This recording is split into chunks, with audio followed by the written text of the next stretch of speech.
Transvestigation is a science that is first technical and second visual. I will first explain each aspect of gender differentiation and then allow the pictures to speak for themselves, chiming in when necessary. Please get through this part of the video as it is the most important so far. Every person featured in this documentary has a full facial and body analysis that is linked to in the description.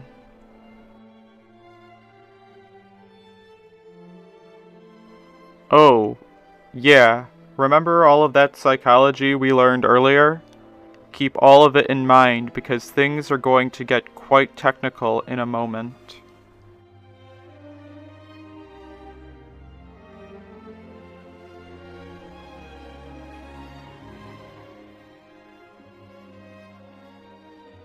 The Adam's apple is probably the most readily recognized gender marker of them all and is the enlarged laryngeal tissue of a male.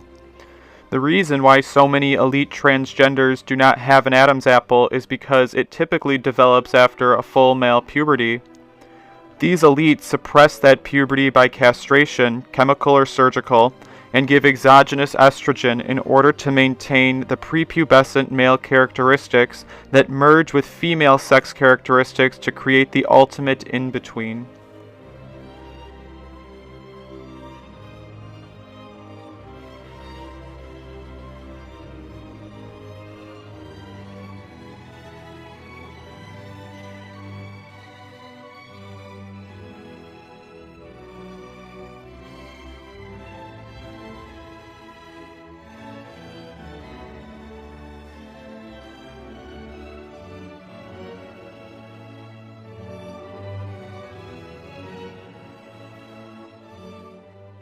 The male jaw is different from the female jaw in a couple extremely apparent ways.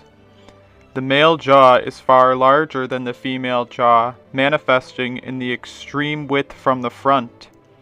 From the side, the male jaw is completely square, the bone going straight back from the chin to the back of the mandible, where an almost 90-degree angle forms. In a true female jaw, the bone typically slopes from the chin to the back of the mandible, creating a soft, round profile, and finally rounding up at the back of the mandible.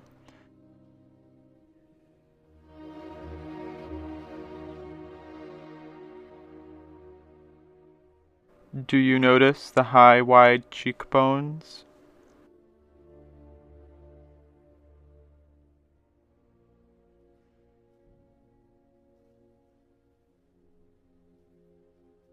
Do you notice how far back the hairline is and the lack of the widow's peak?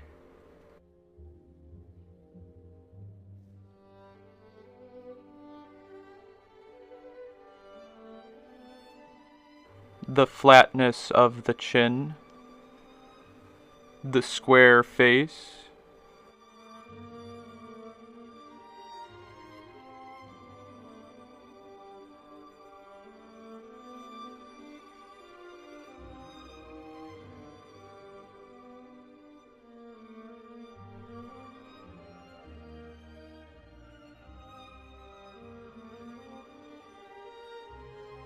notice that the point of the chin does not fall in line with the jaw, indicating surgical implant.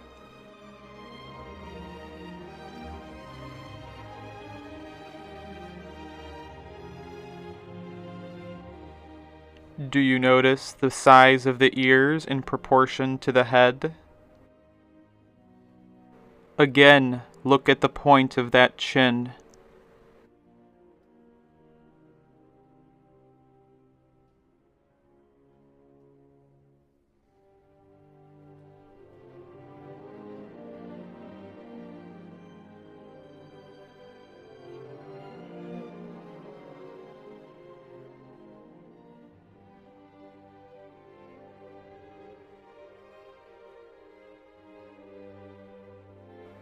The sloping back forehead.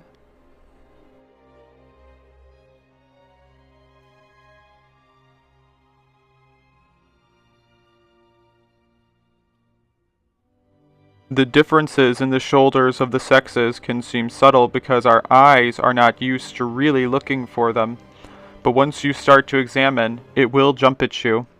Men have broad, square shoulders that after a full male puberty typically fit 3 widths of the head from end to end. Women typically have sloping, slanted shoulders that can fit 2 to 2.5 widths of the head from end to end. The shape is the key because these elite transgenders have not gone through the full male puberty.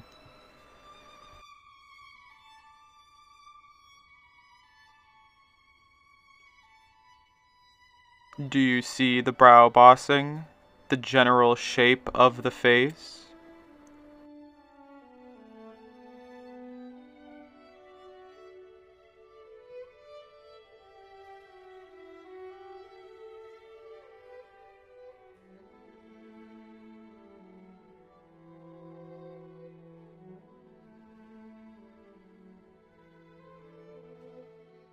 The disproportionately long arms?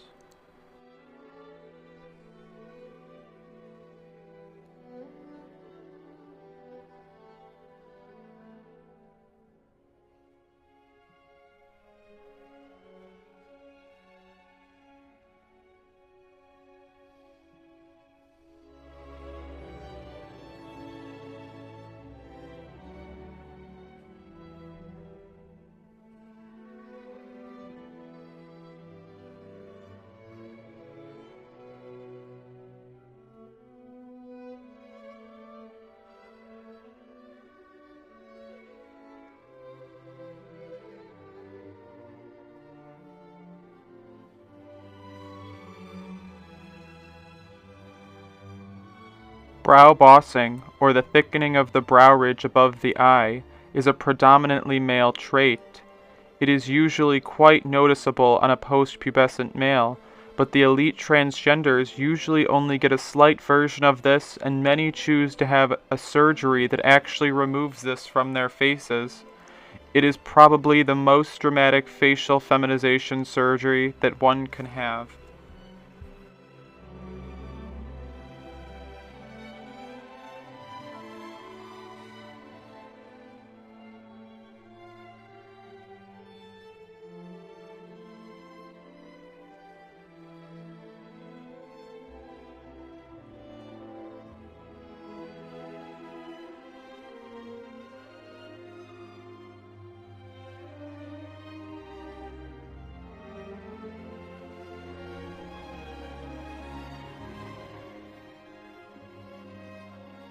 You notice the completely square shoulders?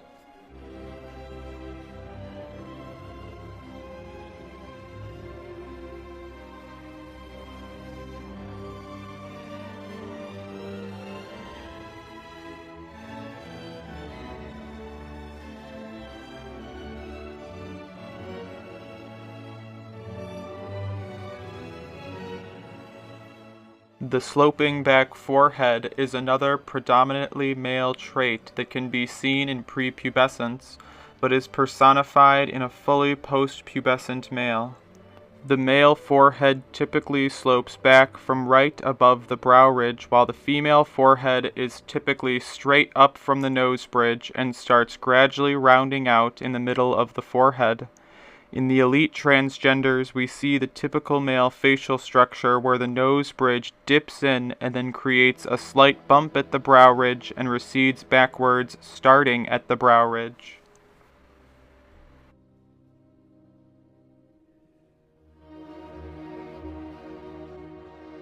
Remember that the sloping back of the forehead starts right at the brow ridge in males.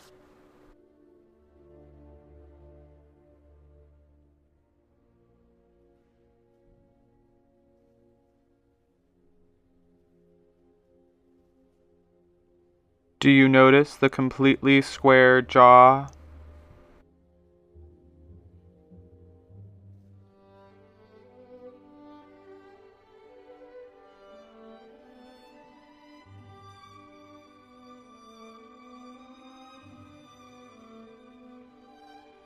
The male neck is also one of the easiest signs to see when it comes to a transgendered elite. Women tend to have necks that concave in the middle and get wider at the bottom, while men have a large tree trunk-like straight neck. This is a trait where pictures speak 1,000 words.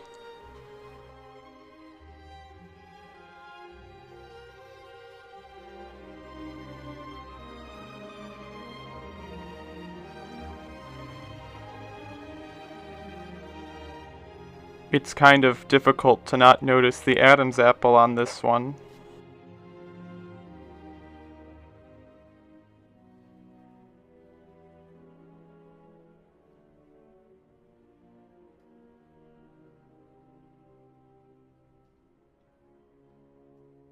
Marilyn Monroe was confirmed to have a chin implant.